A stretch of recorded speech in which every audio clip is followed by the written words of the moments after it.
जय श्री कृष्णा दोस्तों, स्वागत है आपका हमारे यूनिवर्सल हिंदू धर्म चैनल पर। आज आपके लिए लाए हैं भगवान श्री कृष्ण का एक और प्यारा सा संदेश, जिसे सुनने और अपने जीवन में अपनाने से आपकी जिंदगी और भी आसान लगने लगती है। लेकिन उसके लिए हमें सदा ही भगवान कृष्ण से जुड़े रहना चाहिए। ऐसा नहीं कि बस परेशानियां आई तो भगवान को याद किया और बाद में उसी भगवान को भुला दिया। ऐसा तो बस व्यवहार होता है।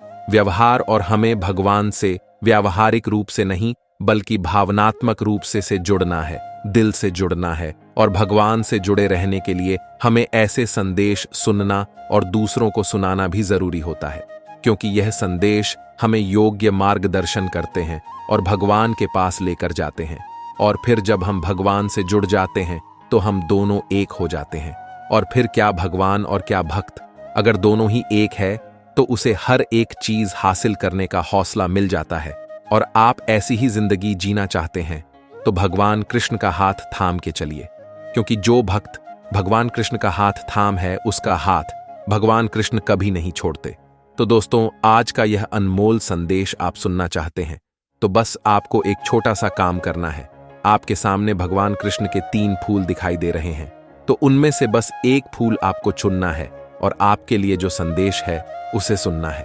फूलों का काम क्या होता है? तो फूल अगर हाथ में मुरझा भी जाते हैं तो वह अपनी खुशबू हमारे हाथ में छोड़ जाते हैं। और यही निस्वार्थ भावना जो फूलों में है वही हम इंसानों में भी आ जाए तो हम भी उन फूलों की तरह भगवान के हृदय के पास रह सकते हैं। क्योंकि आपने देखा होगा भगवान कृष्ण के गले में बहुत ही सुंदर सुंदर फूलों की मालाएं होती हैं। अरे उन फूलों का तो भाग्य है जो उन्हें वह स्थान मिला है। अगर हमें भी भगवान के हृदय में स्थान चाहिए तो हमें भी फूलों की तरह निस्वार्थ रूप से भगवान की सेवा करनी चाहिए, उनका नाम लेना चाहिए। तो दोस्तों, आपने आपके लिए फूल चुना होगा, तो संदेश क्या है ये भी जल्दी से जानते हैं। अभी जिन भक्तों ने भगवान कृष्ण का 3 नंबर वाला फूल चुना है उनसे भगवान कृष्ण कहना चाहते हैं कि तुम क्यों इतना परेशान होते हो। अरे तुम क्यों इतना परेशान होते हो? समय हर समय को बदल देता है। समय तो हर समय को बदल देता है, बस समय को थोड़ा समय दो ताकि वह भी अपना समय बदल सके। वक्त एक जैसा कभी नहीं रहता। वक्त एक जैसा कभी नहीं रहता। कल अच्छा था तो आज बुरा है, और आज बुरा है तो कल यकीन मानो अच्छा भी होगा। इसीलिए समय पर सब कुछ छोड़ दो और जो भी तुम्हारे हिस्से आता है उसका स्वीकार करना सीखो, क्योंकि यह तो तुम्हारे ही कर्मों का फल है जो घूम फिर के तुम्हारे ही पास लौट कर आता है। इसीलिए आगे की जिंदगी जीनी है तो एक बात हमेशा याद रखना, कर्म अच्छे करो, अपने कर्म पे ध्यान दो, क्योंकि आज तुम जो बोओगे वही तुम कल पाओगे। आज तुम जो बोगे वही कल तुम पाओगे। और यह बात कभी भी मत भूलना, एक बात याद रखना, सुंदरता से ज्यादा चरित्र मायने रखता है। सुंदरता से ज्यादा चरित्र मायने रखता है। इसीलिए अपने चरित्र पर ध्यान दो और आप पीछे वापस नहीं जा सकते। एक बात भी है, आप मुड़ के पीछे वापस नहीं जा सकते। जो गुजर गया है वह गुजर गया है, वो अब बदलना आपके हाथ में नहीं। इसीलिए उसे जाने दो, उससे बस एक सीख लो और शुरुआत जैसी हुई थी वह भी तुम अब बदल नहीं सकते, इसीलिए उसे भी जाने दो। लेकिन आज का दिन तुम्हारे हाथ में है। अगर आज अच्छे कर्म करोगे तो तुम्हारा अंत भी यकीन मानो अच्छा ही होगा, क्योंकि जो सुधरने की कोशिश करता है उसकी मदद तो मैं स्वयं ही करता हूं।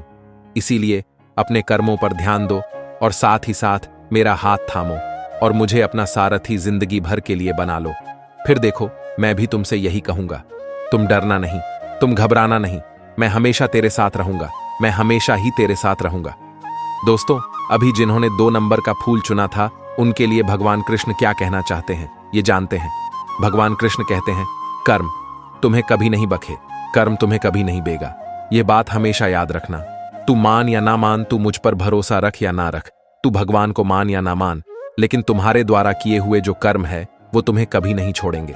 भगवान तुम्हारे बुरे कर्मों का दंड तुम्हें जरूर देते हैं। कई लोग तुमने देखे होंगे तुम्हारे आसपास जिनके पास सब कुछ होता है, सुख होता है, सुविधाएं होती, फिर भी वह कभी खुश ही नहीं रह पाते। तो यह उनका कर्म ही है। सब कुछ दिया है कर्म ने, लेकिन खुशी नहीं दी है, समाधान नहीं दिया है। अरे कुछ लोग तो ऐसे होते हैं जिनको कोई दूसरा नुकसान नहीं पहुंचाता, बल्कि वह खुद को ही खुद नुकसान पहुंचाता है। वह खुद ही फांसी लगा लेता है, खुद ही आत्महत्या कर लेता है। फिर यह कर्म नहीं तो क्या है? अरे उसे ये जो बुद्धि होती है ना, ये जो दुर्बुद्धि होती है ना, वह उसके कर्म है। वही कर्म है जो उसकी बुद्धि को भ्रष्ट करते हैं। इसीलिए कर्म हमेशा अच्छे रखो, धर्म के रास्ते पर हमेशा चलो और साथ ही साथ भगवान का नाम लो, भगवान के नाम को जपो। फिर देखो ये भगवान भी तुम्हें ही जपेगा। इसीलिए तुम कर्मों पे ध्यान दो। केवल भगवान ही तुम्हें इन सब बुरी बातों से दूर रख सकता है और शांति प्रदान कर सकता है। इसीलिए मेरे बन के रहो, थोड़ी खुशी के लिए, थोड़ी वासना के लिए और लालच के लिए। बुरे रास्ते पर कभी ना जाओ, बस अच्छे रास्ते पर जाओ, अच्छे कर्म करो और साथ ही में मेरा नाम लो। फिर मैं भी तुमसे यही कहूंगा, अरे तू डरना नहीं, तू घबराना नहीं, मैं हमेशा तेरे साथ रहूंगा, मैं हमेशा ही तेरे साथ रहूंगा। अभी जिन कृष्ण भक्तों ने 1 नंबर का फूल चुना था, उनसे भगवान क्या कहना चाहते हैं ये जानते हैं। भगवान आपसे कहना चाहते हैं कि जब जब जीवन में तुम्हें किसी भी प्रकार की आवश्यकता होगी, तब तब तुम्हारा यह कृष्ण, तुम्हारा यह वासुदेव वहां उपस्थित हो जाएगा। बस तू हिम्मत मत हारना। जिसकी गति और मति से सजी होती है, उसका रथ आज भी यह द्वारकाधीश ही चलाता है। और तुम्हें यह बात तो बहुत अच्छे से समझ लेना चाहिए कि जिसका रथ भगवान ने संभाल लिया, वो कभी पीछे मुड़कर नहीं देखता। उसकी जिंदगी की नया भगवान पार लगा ही देते हैं। श्री कृष्ण ने कहा है, अगर तुम्हें किसी ने दुखी किया है तो बुरा मत मानना। लोग उसी पेड़ पर पत्थर मारते हैं जिस पेड़ पर ज्यादा मीठे फल होते हैं। इसीलिए तू कभी निराश मत होना कि लोग तुम्हें दुख क्यों देते हैं, यह कभी मत भूलना। सब चिंता छोड़कर एक बार मुझ पर दिल से यकीन कर लो, विश्वास से मुझे पुकारने की कोशिश करो। यकीन मानो, मैं तुम्हारे साथ हमेशा खड़ा रहूंगा, तुम्हारा साथ छोड़ के कभी नहीं जाऊंगा। और अगर मैं तेरे साथ हूं तो इस दुनिया के साथ बहस करना भी छोड़ दे, अपने आप को इनके सामने साबित करना भी छोड़। इसीलिए किसी को बहस से जीतने के बजाय मौन से पराजित करना सीखो, क्योंकि जो आपसे हमेशा बहस करने के लिए तैयार रहता है, वह आपके मौन को कभी भी सहन नहीं कर सकता और उसकी पराजय निश्चित है। और अगर तुम्हारा मन बेवजह ही मुझे ढूंढता है, मेरा नाम लेता है, तो समझ जाना तूने मुझे नहीं, मैंने तुझे चुना है। तो तुझे इस दुनिया से बहस करने की जरूरत नहीं, जबकि यह दुनिया बनाने वाला ही तेरा है। तो तुझे डर किस बात का? इसीलिए तू डरना नहीं, तू घबराना नहीं। ये कृष्ण हमेशा तेरे साथ रहेगा, ये कृष्ण हमेशा तेरे साथ रहेगा। दोस्तों, ये तीनों भी संदेश आपने सुने होंगे, तो आपको कैसे लगे कमेंट करके जरूर बताइएगा। आपका फूल कौन सा था ये भी बताना मत भूलिए। ऐसे ही संदेश जानने के लिए हमारे चैनल को सब्सक्राइब कीजिएगा और फिर मिलेंगे नए संदेश के साथ। तब तक के लिए बोलते रहिए जय श्री कृष्णा, जय श्री।